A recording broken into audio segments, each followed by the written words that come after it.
امیر دولت مند لوگوں میں کسی نہ کسی بیٹی کا رشتہ طے کرتی بیاہ ہوتا اور سمجھدار بیٹی موقع ملنے پر سمجھدار بیٹی موقع ملنے پر وہاں سے سب کچھ سمیٹ لاتی اور پھر لٹنے والوں کو ان کا نشان تک بھی نہ مل پاتا۔ صرف یہی نہیں، جو شادی کے شکر میں نہیں پڑنا چاہتی تھی وہ رات کے اندھیرے میں لڑکی کو اپنے ٹھکانے پر لے جاتے تھے۔ یہ کام بہت رازداری سے کئی سالوں سے جاری تھے۔ جنہیں خبر تھی وہ اس راز کو افشا نہیں کرتے تھے، لیکن اگر کبھی وہ پھنسے بھی تو ان کے تعلقات کام آئے اور وہ صاف بچ نکلتی تھی۔ چھوٹی بی بی آپ کو بیگم صاحبہ یاد کر رہی ہیں۔ وہ اپنا بیگ تیار کر رہی تھی جب ملازمہ دستک دے کر اندر آئی۔ اس کی سبھی پریشانی پر شیکنے سے نمودار ہوئی۔ تم جاؤ، آتی ہوں میں۔ ملازمہ کو بھیج کر وہ الجھن زدہ متفکر سی بیٹھی تھی۔ کیوں بلوایا ہوگا موم نے؟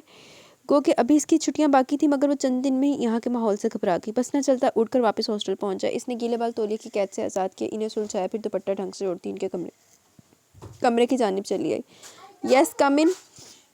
اس کی دستک کے جواب میں موم کی مغرور سی آواز ابھری۔ انہیں دیکھ کر اب کوئی یہ یقین نہیں کر سکتا تھا کہ وہ معمولی تعلیم یافتہ غربت میں پل کر جوان ہونے والی وہی فریدہ ہے جو کبھی ایک عام سی لڑکی تھی۔ اب تو ان کے رنگ ڈھنگ ہی بدل گئے تھے۔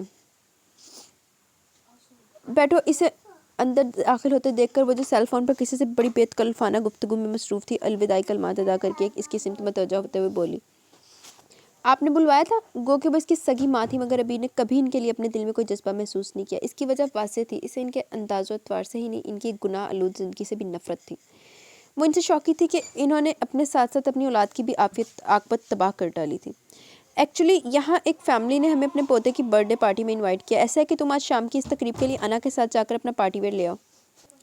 مگر میں وہاں جانے میں انٹرسٹڈ نہیں ہوں۔ تو انٹرسٹڈ نہ ہونا ایک الگ بات اور کسی کام کو کرنا ایک یکسر الگ بات۔ تم وہاں جا رہی ہو، اٹس مائی آرڈر، اوکے؟ اب وہی کرو جو میں نے کہا ہے۔ ان کے لہجے میں واضح حکم تھا۔ عبیر کچھ دیر ہونٹ کھینچے خاموش کھڑی رہی، پھر ایک جھٹکے سے پلٹ کر وہاں سے چلی گئی۔ وہ انا کے ساتھ مارکیٹ نہیں گئی۔ اس کا خیال تھا کہ موم ایک طوفان اٹھائیں گی، مگر ان کے برعکس ان کی خاموشی پر اسے حیرت نے آن لیا۔ یہ حیرت اس وقت اضطراب اور شدید تعصب میں ڈھل گئی جب شام میں موم نے اس کا ڈریس لا کر اس کے پاس رکھ دیا۔ تمہارے پاس صرف آدھا گھنٹہ ہے عبیر، اور سنو، آج سے تمہاری پڑھائی کا سلسلہ بھی ختم۔ تم ہمارے ساتھ کام میں شامل ہو رہی ہو۔ سارا کی بات غلط نہیں ہے، میں نے تم سے امتیازی سلوک کر کے تمہیں زیادہ سر چڑھا لیا، بس بہت ہو چکے یہ لاڈ وغیرہ۔ مگر میں ایسا ہرگز نہیں کروں گی، یہ بات آپ بھی سن لیں۔ اس نے تیش میں آتے ہوئے کپڑے اٹھا کر پھینک دیے۔ موم نے جواباً اسے سرد نظروں سے کچھ دیر ہونٹ کھینچ کر دیکھا، پھر جب وہ بولی تو ان کا لہجہ سخت تھا۔ ایس پی دلبر چٹھا کو جانتی ہو، جو پچھلے ہفتے اینا کی برتھ ڈے پارٹی پر یہاں آیا تھا؟ تمہیں ایک نظر دیکھ کر تم پر مر مٹا، مگر میں نے اس کو انکار کر دیا۔ تو وجہ یہی تھی کہ میں تمہیں ہرٹ کرنا نہیں چاہتی تھی، نہ ہی ایک دم سے اس راستے پر ڈال دینا۔ میں نے تمہارے لیے صاف ستھرا راستہ چنا ہے، یاد رکھو۔ اگر تم نے اب بھی اکڑ دکھانے کی کوشش کی تو میں آج رات ہی چٹھا کو یہاں بلوا لوں گی۔ ایک رات کے وہ مجھے کم از کم بھی 50,000 ہنس کے دے سکتا ہے، مگر میں یہ سودا صرف ایک رات کا نہیں کروں گی۔ ان کے لہجے کی سنگینی نے عبیر کے حواس سلب کر دیے اور چہرہ بالکل فک کر ڈالا۔ نگاہ کے سامنے 60-65 سالہ دلبر چٹھا گھوم گیا، جس کی آنکھوں میں وحشت و خباثت تھی۔ عبیر سے چند منٹ اس کا سامنا محال ہوا۔ بغاوت، سرکشی، تنفر کے جذبات خوف کی چادر میں جا چھپے۔ اس کی جگہ لاچاری اور بے بسی نے لے لی۔ وہ لڑکھڑاتے قدموں سے پلٹی تو موم کا لاوا ڈریس اس کے ہاتھ میں تھا اور آنکھوں میں بے تحاشا نمی۔ بہت زبردست ارینجمنٹ تھی۔ گھاسوں، پیڑ پودوں کو سفید روشنی نے بہت دل فریب و خوبصورت تاثر عطا کیا تھا۔ دلکش خوشبوئیں ماحول کا حصہ بنی ہوئی تھی۔ ایک سائڈ پر کھانے کی ٹیبلز ترتیب سے لگی ہوئی تھی۔ وسیع رقبے پر پھیلا لان اور سفید سنگ مرمر کی شان سے سر اٹھائے خوبصورت رہائش گاہ اپنے مکینوں کے اعلیٰ ذوق کی کماز تھی۔ لان کے سبزہ زار پر ہی تقریب کا انعقاد تھا، جو بہت اعلیٰ پیمانے پر کیا گیا۔ رنگ و بو کا ایک سیلاب گویا وہاں امڑ آیا تھا۔ وہ ایسی تقریبات کی مشتاق تھی نہ آدھی۔ جب ہی اس نے اپنے لیے وہ کونا منتخب کیا جو قدرے الگ تھلگ تھا، لاتعداد برقی کمکوں کی روشنی وہاں تک آتے آتے اتنی مانت پڑ جاتی کہ بہت کچھ واضح دکھائی بھی نہ دیتا۔ اس نے ماحول سے فرار کی خاطر ہی سر اٹھا کر آسمان کو اداس اور مزمل نظروں سے دیکھا، گویا اللہ سے اپنی ماں کے سلوک کی شکایت کر رہی ہو۔ آسمان پر بادل چھائے ہوئے تھے۔ جب ہی تیر کی تیرگی محسوس ہوئی، اس نے سر پھر سے جھکا لیا۔ اینا، سارا اور انا ماحول میں پوری طرح سے رچی بسی ہوئی تھی۔ یقیناً ان کا وہاں پہلے سے تعارف تھا۔ جب بھی بے تکلفی سے گھوم پھر رہی تھی، ایسا نہ بھی ہوتا وہ تب بھی خود کو اجاگر کرنے اور اہمیت پانے کے تمام صلاحیتوں سے مالا مال تھی۔ او اچھا، تو آپ مسز باجوہ کی صاحبزادی ہیں؟ ماشاء اللہ، ماشاء اللہ، جیسا سنا تھا اس سے بڑھ کر پایا۔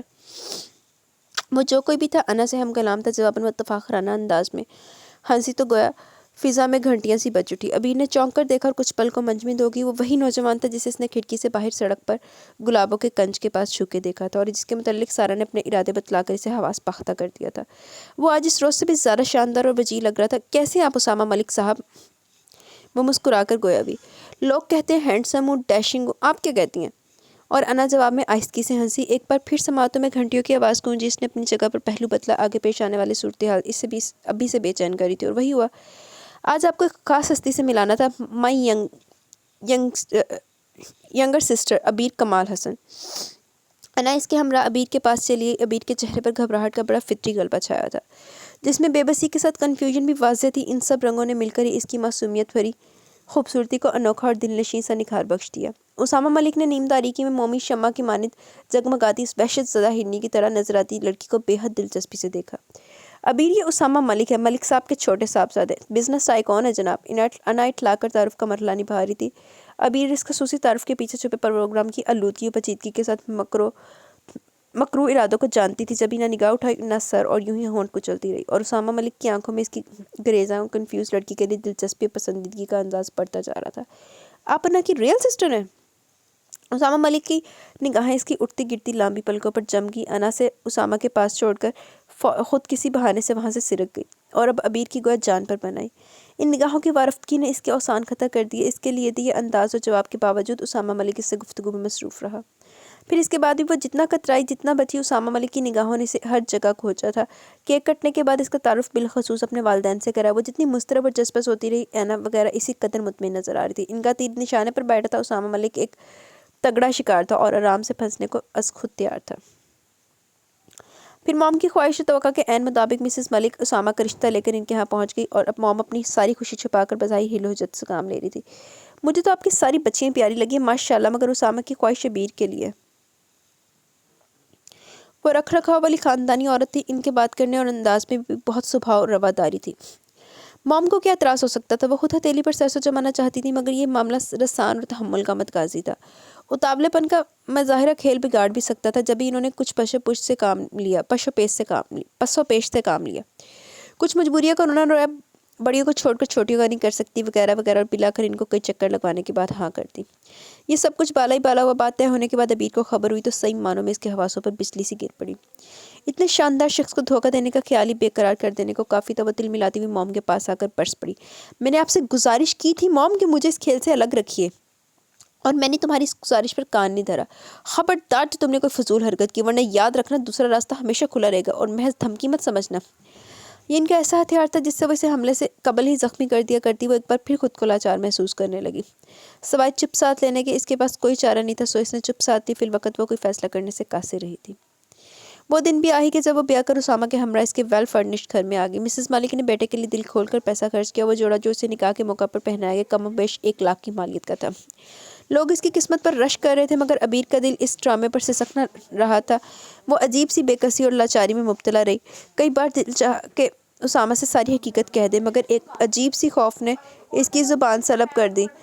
وہ کچھ بھی نہیں کہہ سکی تھی، اور یہ دن آ گیا تھا۔ موم کے علاوہ سارا، انا اور اینا نے بھی اسے خوب پٹیاں پڑھائیں۔ کسی کا الو بنا کر مطلب نکالنے کے تیر بہدف طریقے سکھائے گئے۔ وہ بے بسی کی تصویر بنی انہیں دیکھتی رہی۔ بس کچھ دن ہے، پھر اس کے بعد تو تم سے بھی پارسائی اور معصومیت کا ٹیگ اتر جائے گا، پھر تم پر بھی بد کرداری کا ٹھپا لگ جائے گا۔ میرے گربان پر ہاتھ ڈالنے والے بھی سکون سے نہیں بیٹھ سکتا۔ ابیر بیگم پھر تمہیں کیسے معاف کر دیتی؟ آج کے بعد تم ہمیں حقارت کی نگاہ سے نہ دیکھ سکو گی، نہ ہم پر انگلی اٹھا سکو گی۔ تم میں اور ہم میں آج کے بعد کوئی فرق نہیں رہ جائے گا۔ اس کی رخصتی کے وقت سارا نے اسے گلے ملنے کے بہانے نزدیک آ کر اتنی حقارت و تنفر سے کہا کہ وہ اس پھٹی پھٹی آنکھوں سے تکتی رہ گئی۔ اس کی آنکھوں میں اترے آنسو تک ٹھٹر گئے۔ سارا اس قدر منتقم مزاج ہو گئی ہے، اس کے تصور میں بھی نہیں تھا۔ حسن افسردہ ہوتا اس کی کشش اور بھی بڑھ جاتی۔ آپ مجھے بہت الگ اور خاص لگی جب ہی ماما کے سامنے میں نے آپ کا نام رکھا تھا۔ وہ اپنی سوچوں میں اس قدر دور تک چلی گئی کہ اسامہ کب کمرے میں آئے اسے خبر ہی نہ ہو سکی۔ جب ہی وہ بہت بری طرح سے ہڑبڑا گئی۔ اس کی گھبراہٹ کو محسوس کر کے اسامہ مسکرایا، پھر اس کا حنائی ہاتھ اپنے مضبوط ہاتھ میں لے کر آہستگی سے دبایا۔ بہت خاموش بلکہ اداس ہے کہ آپ کو مجھ سے تعلق استوار ہونے کی خوشی نہیں؟ اس نے گھبرا کر پلکیں اٹھائی تھی۔ وہ اسے ہی دیکھ رہا تھا، انداز میں بے تحاشا شرارت بھری ہوئی تھی، گویا مقصد اس کی توجہ حاصل کرنا تھا کسی بھی طریقے سے، اور اس میں کامیابی حاصل کر کے فاتحانہ انداز میں مسکرا رہا تھا۔ انداز میں بے تحاشا شرارت بھری بھی، گویا مقصد اس کی توجہ حاصل کرنا تھا کسی بھی طریقے سے، اور وہ اس میں کامیابی حاصل کر کے فاتحانہ انداز میں مسکرا رہا تھا۔ ابیر پوری طرح سے چھینپی تھی، پلکیں شرمگی انداز میں لرز کر جھک گئی. وقتی طور پر صحیح، مگر وہ اس اضطرابی کیفیت سے نکل آئی جس کا شکار تھی. بہت خوبصورت لگ رہی ہو. بھاری بھرکم لہجے میں کی گئی تعریف پر ابیر کا دل اپنی دھڑکنیں الٹ پلٹ کرنے لگا. رونمائی کا گفٹ چڑاؤ کنکن پہناتے اسامہ نے بہت ملائمت سے اسے بازو میں بھر لیا. اس ایک رات کا میں نے بہت شدت سے انتظار کیا تھا ابیر. تم جانتی ہو جب سے تمہیں دیکھا تھا میں نے صحیح معنوں میں میری نیندیں اڑ گئی تھی. اسامہ کا لہجہ جذبات کی شدتوں سے چور تھا اور دھیما ہوتا بلاخر سرگوشی میں ڈھل گیا. ابیر کی آنکھیں جانے کس جذبے کے تحت بھر آئیں. بھلا وہ اتنی عزت افزائی محبت کے لائق کہاں تھی؟ کیوں رو رہی ہو؟ اسامہ نے اس کی آنکھوں کی نمی کو محسوس کر کے بے چینی سے سوال کیا. ابیر نے نگاہ بھر کے اسے دیکھا. سیاہ شیروانی میں وہ ہمیشہ سے کہیں بڑھ کر شاندار اور خوبرو نظر آ رہا تھا. وہ آنسوؤں کی وجہ پوچھ رہا تھا اور وجہ بتلانے لائق نہیں تھی. اس نے ہونٹوں کو باہم بھینچ لی اور رات دھیرے دھیرے بھیگتی چلی گئی. اگلے دن اسامہ نے اس کا تعارف عبدالعلی اور زارا سے کروایا جو اس کے بڑے بھائی کی اولاد تھے. بڑے بھائی شیراز مالک اور ان کی وائف کا روڈ ایکسیڈنٹ میں 2 سال قبل وفات ہو گئی. تب اسامہ نے دونوں بچوں کو اپنی سرپرستی میں لے لیا. میں چاہتا ہوں ابیر تم ان بچوں کو ماں کا کردار ادا کرو. ان سے ویسے ہی محبت کرو جیسے کوئی ماں اپنی اولاد سے کرتی ہے. کرو گی نا؟ اور ابیر نے پوری آمادگی کے ساتھ سر اس بات میں ہلا دیا. اس ایک رات میں ہی وہ فیصلہ کر چکی تھی کہ وہ اسامہ کو دھوکہ نہیں دے گی. چاہے موم اسے کتنا ہی اکسائیں. وہ اسامہ کو خود مناسب الفاظ میں اپنی صفائی پیش کر سکتی تھی. وہ اس سے درخواست کر سکتی تھی کہ وہ اسے ان غلط لوگوں سے بچا لے. صبح نماز کے بعد دعا میں بھی اس نے رب کریم سے یہی التجا کی. اسے پورا یقین تھا کہ خدا اس کی فریاد کو رد نہیں کرے گا. اپنے راستوں پر چلنے والوں کو وہ خود مددگار ہو جایا کرتا ہے. بلا شبہ رسم کے مطابق اسامہ سے موم کی طرف ملوانے کو لایا تو اس کے انداز میں واضح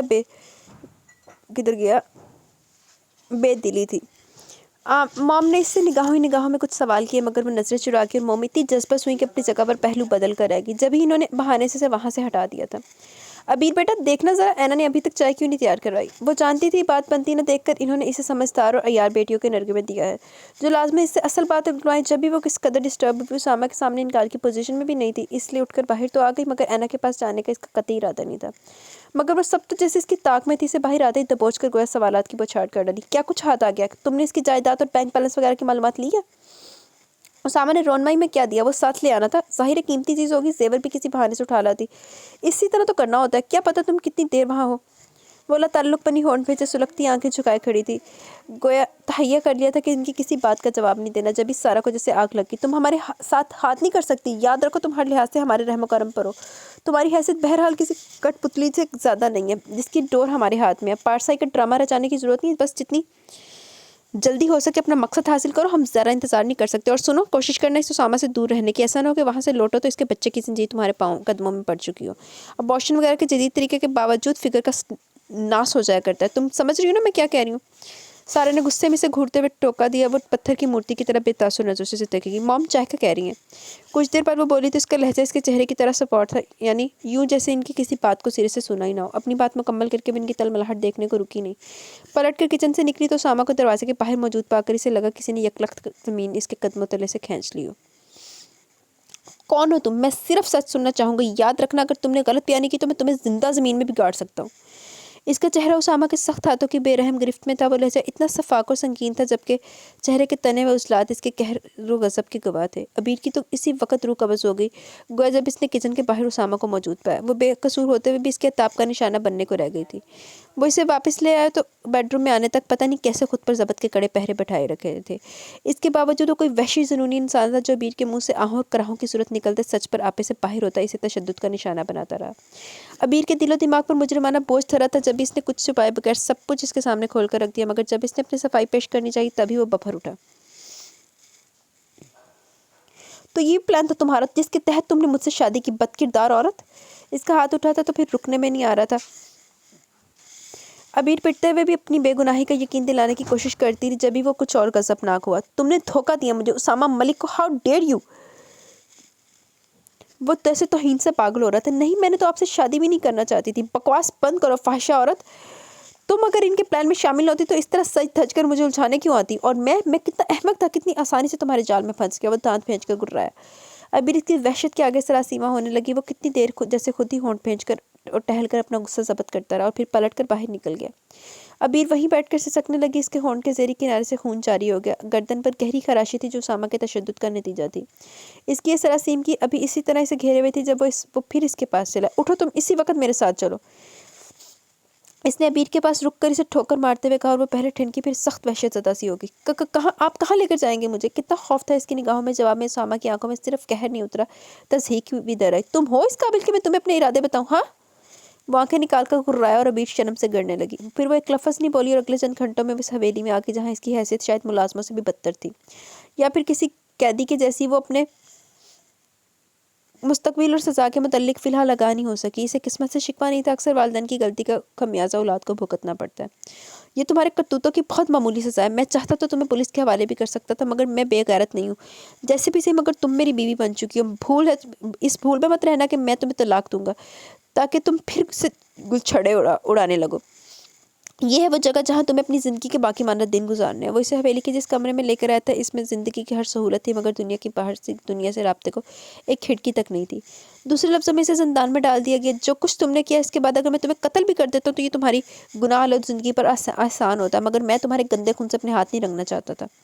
کتنی حقارت تھی اس کی ان آنکھوں میں جس میں ابیر نے کبھی اپنی محبت کے سنہرے رنگ اترتے دیکھے تھے. اس نے آنسوں سے چمکتی آنکھوں کو جھکا لیا. اس موقع پر کچھ کہہ کر وہ اس کے غصے کو ہوا نہیں دینا چاہتی تھی. پھر اسے چھوڑ کر خود واپس چلا گیا. ابیر کے لیے زندگی جتنی بھی تنگ ہوئی، مگر ضمیر پر کوئی بوجھ نہیں تھا. وہ مطمئن تھی خدا کے ہاں اس کی دعائیں مستجاب ٹھہری اور اسے گناہ آلودہ راستوں سے بچا لیا گیا. دلہن کہاں ہے؟ اسامہ بھی آفس سے واپس آ کر بیٹھا تھا جب مسز ملک نے اس کے پاس آ کر حیرانی سے پوچھا. اسامہ نے انہیں بھی اس معاملے کی ہوا تک نہیں لگنے دی. وہ اتنا انا پرست تھا کہ سگی ماں کے آگے بھی بیوی کی بد کرداری کو کھول کر نہیں رکھ سکا. صبح کا احساس اسے ہر وقت کا چوکے لگایا کرتا. یہ خیال کہ اسے اتنی آسانی سے ٹریپ کر لیا گیا تھا اسے اکثر جنون سے دوچار کرنے لگتا. ابیر کو گاؤں والی حویلی میں چھوڑنے کے بعد اس نے اپنا اثر و رسوخ استعمال کرتے ہوئے ابیر کی ماں اور بہنوں کو حوالات میں بند کرا دیا تھا. اس کا ارادہ ان کے خلاف تمام ثبوت اکٹھے کر کے سخت سزا دلوانے کا تھا، مگر بزنس کے سلسلے میں اسے کچھ دنوں ملک سے باہر جانا پڑا تھا. اس کی عجلت اور کوشش کے باوجود یہ ٹور طوالت اختیار کر گیا. واپس آنے پر سب سے پہلی اطلاع اسے ان عورتوں کی رہائی اور پھر اس علاقے سے بھی روپوش ہونے کی ملی تو سوائے کفے افسوس ملنے کے وہ کچھ نہیں کر سکا تھا. اس کے بعد سے فوری طور پر ابیر کا خیال آیا کہیں وہ بھی اپنی شاطرانہ فطرت کی بدولت اس کے ملازموں کو ڈوش دے کر فرار نہ ہو گیا. اس خدشے کے پیش نظر اسامہ نے حویلی رابطہ کیا. ملازمہ سے بات چیت کر کے ابیر کی طرف سے خیر کی خبر سن کر قدرے اطمینان بھی نصیب ہوا، مگر ماما کے سوالنے سے پھر سے جذبس کر دیا. اب بولتے کیوں نہیں اسامہ؟ میں تو سمجھی آپ ابیر کو اپنے ساتھ لے کر گئے ہو. اگر وہ آپ کے ساتھ نہیں گئی تو پھر کہاں ہے؟ مسز ملک سوال پر سوال کر رہی تھی. اسامہ کے چہرے کے عضلات تناؤ کا شکار ہو کر رہ گئے. مر گئی ہے وہ. آپ آئندہ اس کا تذکرہ نہیں کریں گے، اوکے؟ اس نے سرخ آنکھوں سے انہیں دیکھتے ہوئے کہا اور ایک جھٹکے سے اٹھ کر وہاں سے چلا گیا. مسز ملک حیران و پریشان سی کھڑی رہ گئی. یہاں ابیر کی فیملی کے متعلق بھی عجیب و غریب باتیں سننے کو ملی تھی کہ پولیس ان عورتوں کو پکڑ کر تھانے لے کر گئی تھی. مسز ملک اگلے دن صورتحال جاننے کو وہاں پہنچی تو وہاں وہ ملازمہ ملی جو صفائی ستھرائی پر مامور تھی. اسی سے مسز ملک کو بس اتنا پتہ چل سکا کہ وہ تینوں لڑکیاں اور ان کی ماں آج صبح وہ ہمیشہ کے لیے وہاں سے جا چکی تھی. تب مسز ملک کی پریشانی گھبراہٹ میں بدل گئی. کہاں چلے گی؟ مطلب کچھ پتہ ہے تمہیں؟ انہوں نے مستربانہ سوال کیے. جواب میں ملازمہ نے رازداری سے ان کے نزدیک ہو کر جو کچھ کہا انہیں پریشان کر گیا. ملازمہ کے مطابق بیٹیوں کے ذریعے مالدار لوگوں کو لوٹنا ان کا پیشہ تھا. ملازمہ ان سے ہمدردی بھی کرتی رہی. آپ کو رشتہ کرنے سے قبل اچھی طرح چھان بین کرنی چاہیے تھی بیگم صاحبہ. مگر وہ لوگ اس طرح کے لگتے تو نہیں تھے. تمہیں یقیناً غلط فہمی ہوئی ہوگی. انہوں نے اپنے دئی بات ختم کر دی، مگر بات ختم نہیں ہوئی تھی کہ پھر یہ بات انہوں نے ملازمہ کے علاوہ دیگر لوگوں کے منہ سے بھی سنی. معزز بیگمات باقاعدہ ان سے افسوس کرنے آئی اور ناکردہ گناہوں کی ایک طویل فہرست ابیر کے خاندان سے منسوب ہوتی چلی گئی. مسز ملک اپنے طور پر یہ فیصلہ کر چکی تھی کہ ابیر کو اسامہ سے طلاق دلوا کر فارغ کرنے کا.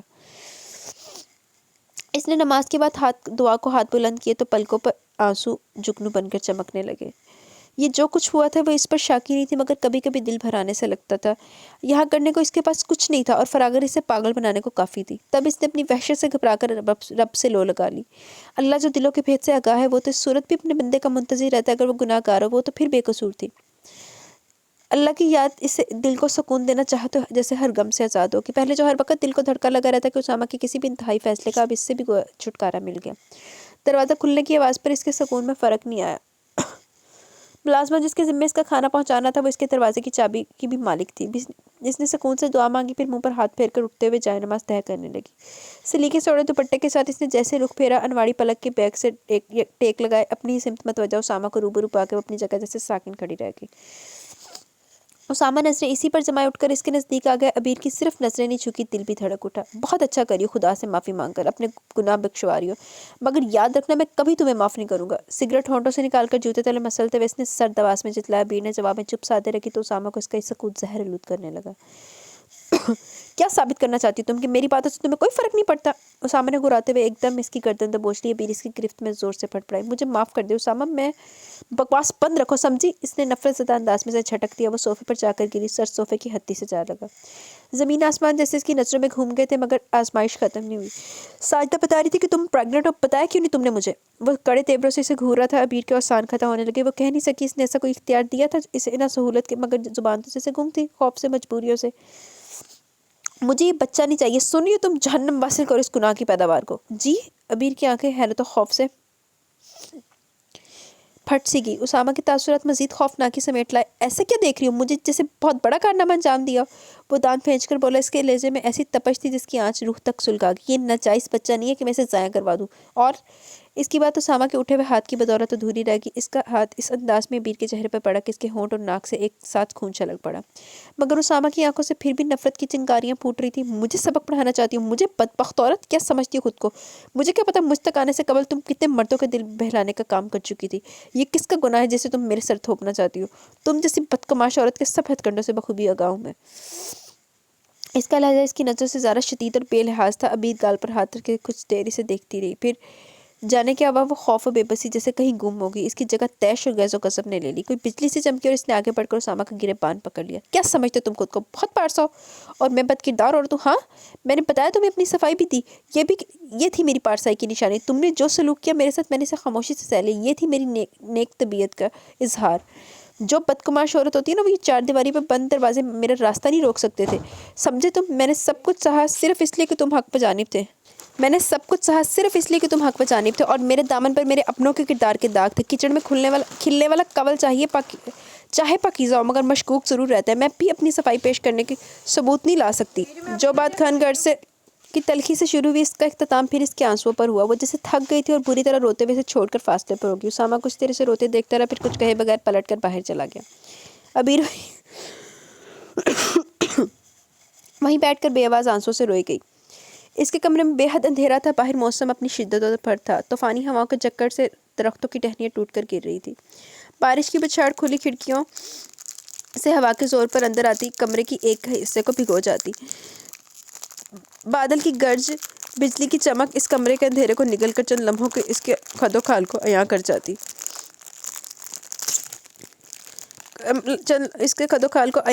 وہ بیڈ پر بالکل ساکن لیٹا ہوا تھا، مگر اس کے وجود کے اندر باہر موسم جیسی بے چینی، اضطراب اور وحشت تھی۔ سماعتوں میں بار بار روتی سسکتی آواز کی بازگشت تھی۔ جو سزا تم نے مجھے سنائی میں نے بلا حیل و حجت قبول کر لی۔ یہ تھی میری پارسائی کی نشانی۔ تم نے جو سلوک میرے ساتھ کیا اسے میں نے خاموشی سے سہ لی۔ یہ تھی میری نیک طبیعت کا، نیک طینت کا اظہار۔ جو بدکماش عورت ہوتی ہے وہ چار دیواری بند دروازے میرا راستہ نہیں روک سکتے تھے۔ اسامہ نے اپنی جگہ اضطراب کی کیفیت میں پہلو بدلا اور چہرے کا رخ پھیر کر کھڑکی کے باہر دیکھا۔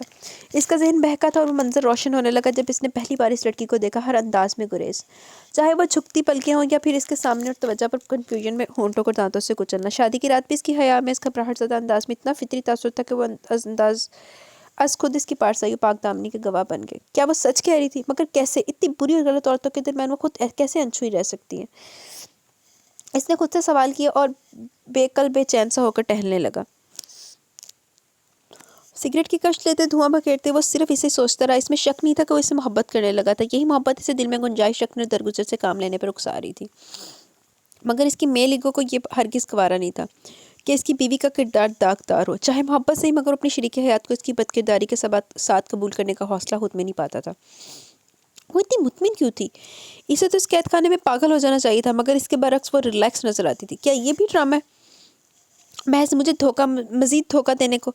اس نے ایک نئی بات سوچی اور دماغ کی رگیں کھینچتی محسوس کرنے لگا۔ اگر تم غلط و قصوروار ہو تو میں تمہیں معاف نہیں کروں گا، یہ طے ہے، چاہے مجھے اپنے دل کو خود اپنے پیروں تلے کیوں نہ کچلنا پڑ جائے۔ اس نے سوچا اور جیسے حتمی فیصلہ کر کے کس قدر مطمئن ہوا تھا۔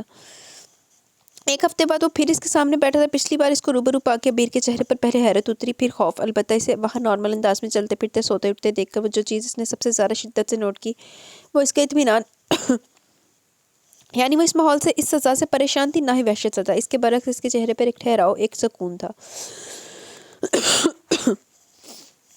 اسی سکون نے اسامہ کے اندر سب سے زیادہ سوال اٹھائے۔ یہ تمہارے لیے، میں اپنا فیصلہ تمہارے لیے بدل رہا ہوں، تم اسے لے جاؤ اور جہاں تمہارا دل چاہتا ہے چلی جاؤ۔ اسامہ نے اپنے ہمراہ لایا بریف کیس اس کے سامنے رکھ دیا. اس کے لہجے میں سنجیدگی تھی، بے پناہ سنجیدگی. عبیر جس کے چہرے پر ابھی کچھ دیر قبل اسے روبرو پا کے بے ساختہ خوشی اور حجاب میں اس تاثر ابھرا تھا. امید کی روشنی سے آنکھیں جگمگائی تھی. یہ امید اس کے حوالے سے کچھ بھی اچھا ہونے کی امید کی تھی، کسی گنجائش کی امید تھی. اس چہرے پر اس کی بات سن کر پہلے بے یقینی اور دکھ اترا، پھر بتدریج خوف، وحشت اور سراسیم کی چھاتی چلی گئی. آنکھوں میں عجیب سا ہراس ہوتا رہا. کچھ کہنے کی کوشش میں اس کے ہونٹ محض کپاپ کر رہ گئے. اس بیگ میں وہی سب کچھ ہے جس کی چاہ میں تم نے مجھ سے شادی کی ہے، مجھے دھوکہ دینا چاہا. کچھ توقف کے بعد وہ بولا. عبیر کے چہرے پر تاریکی چھا گئی. وہ کچھ دیر اسے دیکھتی رہی، پھر اپنی جگہ سے اٹھی اور ایک دم جھکتے ہوئے اس کے پیروں کو اپنے کانپتے سرد ہاتھوں میں جکڑ کر کہا، میری اس دن کی باتوں پر مجھے معاف کر دے. اسامہ، آپ کو خدا کا واسطہ مجھے گھر سے نہ نکالے، مجھے اپنے ہاتھوں سے مار دے مگر یہ سزا نہ دے. وہ اس کے پیروں سے لپٹ کے ہزاروں قطار ہوتے ہوئے بار بار یہی التجا کری تھی. میں تم جیسی عورت کو مزید برداشت نہیں کر سکتا. میرے لیے فیصلہ ناگزیر ہو چکا ہے. وہ اٹھ کھڑا ہوا اور بے اتنائی سمیت اس کے ہاتھ سے ٹک کر فاصلے پر کھڑا ہو گیا. عبیر کے آنسوں میں شدت آنے لگی. میری بات کا یقین کرے اسامہ، میں نے آپ کو کوئی دھوکہ نہیں دیا. میں آپ کے پاس غلط ارادے سے بھی نہیں آئی تھی. میں آپ سے شادی سے پہلے تک انچ ہوئی تھی. یہ بچہ آپ کا ہی ہے، لیکن اگر آپ ایسا نہیں چاہتے کہ میں ابورشن کے لیے بھی تیار ہوں، لیکن خدا کے واسطے مجھے یہاں سے نہ نکالے. میں نے خدا سے ہمیشہ عزت و آبرو کی حفاظت کی دعا مانگی ہے، مجھ سے یہ تحفظ نہ چھینے. وہ بلک رہی تھی، تڑپ رہی تھی. اسامہ کی آنکھیں سلگنے لگی.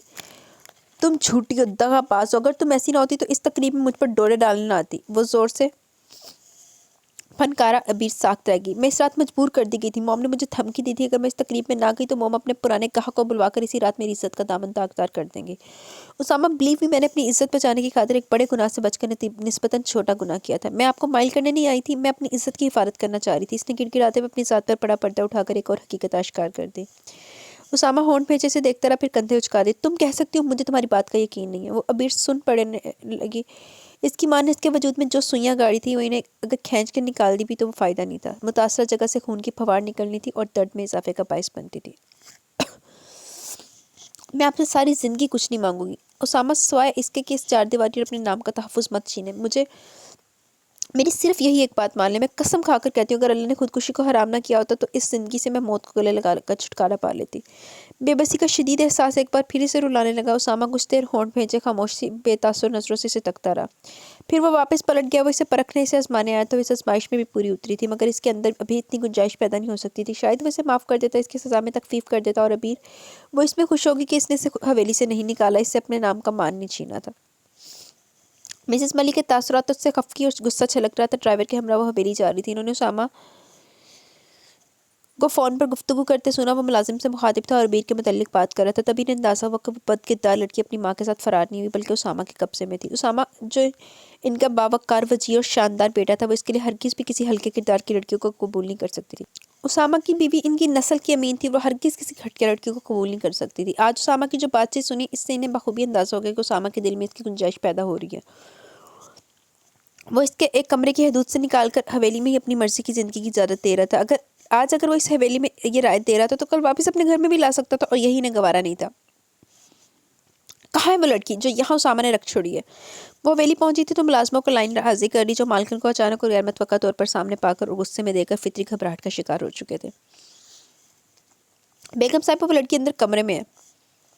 ملازم نے گھگیا کر بتایا تو وہ اسے گھورتی تن فن کرتی کمرے میں آن گھسی.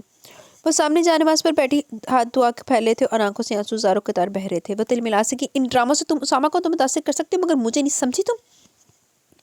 انہوں نے وحشیانہ انداز میں سے جائے نماز سے گھسیٹ لیا اور عبیر کی آنکھیں خوف و دہشت سے پھٹ سی گئی. مجھے معاف کر دیں امی، میں مجرم ہوں آپ کی. اس کی بات ان کے اٹھے ہوئے ہاتھ کی بدولت ادھوری رہ گئی. پھر ہاتھ رکا نہیں. بکواس بند کرو، خبردار جو معافی کا لفظ منہ سے نکالا. تمہاری وجہ سے ہم کسی کو منہ دکھانے کے قابل نہیں رہے. وہ زور سے پھنکاری اور اسے بالوں سے پکڑ کر زوردار جھٹکا دیا. وہ سنبھلے بنا سر کے بل جا کر گری. سر کے پچھلے حصے میں شدید چوٹ آئی جب ہی خون کا فوارہ سا ابل پڑا. رحم بیگم صاحبہ، چھوٹی بیوی نہ صرف وہ جی سے ہے، دوجی سے ہے، بلکہ روزے دار بھی ہیں. ان کے پیر کی زوردار ضرب سے بھی جس طرح تڑپ کر زیے سے دوری ہوتی. ملازمہ خاموشی سے یہ تماشا نہیں دیکھ سکی. عبیر کی رنگت ہر گزرتے لمحے کے ساتھ سفید پڑنے لگی. مسز ملک نے تند نظروں سے عبیر کو دیکھا، پھر تنفر بھرے انداز میں منہ پھیر لیا. روزے اور نماز سے کالے کرتوت نہیں چھپائے جا سکتے. بہرحال جتنی جلدی ہو سکے دفع ہو جانا یہاں سے. اسامہ کے لیے لڑکیوں کی کمی نہیں ہے. بہتر ہوگا تم بھی اپنی ماں بہنوں کے ساتھ جا کر ان کا کاروبار چمکاؤ. ان کے لہجے میں حقارت بھری ہوئی تھی۔ ابیر کو سب سے زیادہ تکلیف اسی بات پر ہوئی، جب بھی کچھ دیر قبل کی ذلت اور سبکی کے ساتھ تکلیف بھی فراموش کر کے ان کے آگے دونوں ہاتھ جوڑ کر گڑ گڑا پڑی۔ میں بے قصور ہوں، خدا کی قسم میرا یقین کریں، مجھے کچھ نہ دیں، اس گھر سے نہ نکالیں، چاہے ملازم کی حیثیت سے رہنے دیں، آپ کو خدا کا واسطہ ہے۔ زارو قطار وہ رو رہی تھی۔ مسز ملک نے پرسوچ اور جانسی نظروں سے اسے دیکھا، وہ سرتا پا کانپ رہی تھی اور رحم طلب نظروں سے انہیں دیکھتی رہی۔ انہوں نے ہونٹ پھینچ کر منہ پھیر لیا۔ سعدیہ، اسے میں یہاں رہنے کی اجازت دے رہی ہوں، مگر یہ یہاں ملازم کی حیثیت سے رہے گی۔ انہوں نے حکم سنا اور واپس پلٹ گئی۔ ان کے خیال میں یہ رحم دلی کی انتہا تھی۔ بہت پرتپش اور حوث زدہ شام تھی، افطار میں بھی خاصا وقت تھا۔ اس کے علاوہ وہاں اکثر ملازماؤں کے روزے تھے، وہ سحر و افطار میں خود سارا کھانا بنانے کا انتظام سنبھالا کرتی۔ یہ اس کا اچھا سلوک اور نرم رویہ ہی تھا کہ وہاں موجود سب ملازم اس کی عزت کرتے اور اسے ملازمہ کی مالکن کی حکم دلی کرتے وقت اپنے سے برتر یعنی مالکوں کی طرح توقیر کیا کرتے تو وہ شرمندہ ہونے لگتی۔ اس نے شربت بنانے کے بعد فریج میں رکھا اور خود پائپ لگا کر صحن میں چھڑکاؤ کرنے لگی۔ تبھی حویلی کے اندرونی دروازے سے اسامہ اندر آیا۔ پائپ ابیر کے ہاتھ سے چھوٹ کے ماں کے بعد بیٹے کے تیور پتہ نہیں کتنے برے ہوتے، خوف کی اس کی رنگت میں زرتیاں بھرنے لگا۔ السلام علیکم۔ اسامہ کے نزدیک آنے پر اس کے ہونٹ کپ کپائے، نظریں مجرموں کے انداز میں جھک کر قدموں پر جا ملی۔ وعلیکم السلام، کیسی ہو؟ سوال ہوا تھا اور وہ غیر یقینی سے اسے دیکھنے لگی۔ اتنا مشکل سوال پوچھ رہے کہ یوں خوفزدہ نظر آنے لگا۔ شوہر ہو تمہارا، سخت کسیلا ٹیچر نہیں۔ اس کا سر تھپک کر وہ خفیف سا مسکرایا۔ ابیر کا سختہ ٹوٹا مگر حیرت ہوس تھی۔ تم قابل بھروسہ نہیں ہو ابیر، مگر میں تمہیں موقع ضرور دینا چاہوں گا، پتہ نہیں کیوں، مگر میں تم سے دھوکہ کھانے کو بھی تیار ہوں۔ اس کا ہاتھ پکڑ کر وہ اندر لے آیا اور گہرا سانس بھر کے آہستگی سے کہہ رہا تھا۔ ابیر کی آنکھیں پانیوں سے بھر گئی اور اسے یقین نہیں آ سکا کہ اسامہ نے کہا جو ابھی اس نے سنا۔ ممی بہت خفا ہے مگر انہوں نے گنجائش نکالی ہے، میں چاہتا تو تمہیں یہاں سے نکال سکتا تھا طلاق دے کر، مگر میں ایسا نہیں کر رہا۔ معاف کرنا خدائی وصف ہے، خدا معاف کرنے والوں کو پسند کرتا ہے۔ میں نہیں جانتا میں اتنا اعلیٰ ظرف کیوں کر بن رہا ہوں اور میں اس اعلیٰ ظرفی پر قائم رہوں گا کہ نہیں، مگر تم دعا کرنا میں اس پر قائم رہ سکوں۔ وہ آسانی سے کہہ رہا تھا۔ ابیر کی آنکھیں چھلک پڑی، وہ کچھ کہنا چاہتی تھی مگر شدت جذبات سے کچھ بولا نہیں گیا۔ آنسو اس کے ہر جذبے کو مضر بن گئے۔ پیچھے پلٹ کر دیکھوں تو مجھے اپنی زندگی میں کوئی نیکی، کوئی ایسا کام نظر نہیں آتا جو میں نے خالصتاً خدا کے لیے کیا ہو۔ تم کہہ سکتی ہو یہ درگزر، یہ معافی میں نے خدا کی رضا حاصل کرنے کو کرتی ہے۔ وہ دلوں میں گنجائش نکالنے والا مجھے تمہارے معاملے میں اعلیٰ ظرفی پر قائم رکھے، تم دعا کرو گی نا؟ وہ سوال کر رہا تھا، اسی پل فضا میں مغرب کی اذان کی مقدس آواز گونجی۔ اس نے پوری مادگی کے ساتھ سر ہلا دیا۔ اسامہ اس کا ہاتھ پکڑ کر باہر لے آیا جہاں سب ملازمین جمع تھے اور روزہ افطار کر رہے تھے۔ اسامہ نے پلیٹ سے کھجور اٹھا کر خود اس کے منہ میں ڈالی۔ آج میرا روزہ نہیں ہے، میں گرمی میں روزہ نہیں رکھتا، مگر کل تم مجھے سحری کے لیے ضرور جگانا۔ وہ اسے تاکید کر رہا تھا۔ ابیر کے دل میں جیسے ڈھیروں سکون آتا رہا۔ اس کی ساری دعائیں مستجاب ہوئی تھیں، بلکہ خدا نے اسے اس کی اوقات سے بڑھ کر نواز دیا۔ عید بھی ابھی کچھ دن تھے مگر اسے ابھی سے عید سعید کی خوشخبری مل چکی تھی۔ گپ اندھیرا چھٹا تھا، سنہری دھوپ نے ہر سمت روشنی پھیلا ڈالی۔ جی تو گائز، یہاں پہ یہ چھوٹا سا ناول اپنے اختتام کو پہنچا۔ کیسا لگا آپ کو یہ ناول؟ ان مائی اوپینین مجھے اس کا اینڈ نہیں اچھا لگا یار۔ اگر وہ بے قصور تھی تو پھر اس کے ہسبینڈ کو پتہ چلنا چاہیے تھا کہ یہ بندی بے قصور ہے اور اس کو اتنا کچھ اس نے سفر کیا، تو اینڈ پہ اس کو کچھ حاصل تو ٹھیک ہے، اس نے اس کو معاف کر دیا، خود کو اعلیٰ ظرف ثابت کر دیا، لیکن وہ تو بے قصور تھی نا، تو رائٹر کو یہ چیز شو کرنی چاہیے تھی کہ یہ بندی بے قصور تھی۔ اور دوسری بات ہے، اس کی ماں بہنوں کا جو انجام بھی نہیں ہوا، کچھ بھی نہیں اس کے ساتھ ہوا، تو یہ چیز مجھے تھوڑی سی پسند نہیں ہے۔ باقی اوورآل ناول اچھا تھا۔ آپ کو کیسا لگا اپنی رائے کا ضرور اظہار کیجیے گا۔ انشاءاللہ کل ملیں گے نیو ناول کے ساتھ، بلکہ نیو ناول کے ساتھ نہیں، کل تو اس کی ایپیسوڈ آنی ہے افسون جان کی، تو کل ملیں گے انشاءاللہ، پوری کوشش ہوگی۔ تب تک کے لیے آپ اپنا بہت سارا خیال رکھیں، دعاؤں میں یاد رکھیں۔ کدھر گیا کھلو جا یار۔ اللہ حافظ۔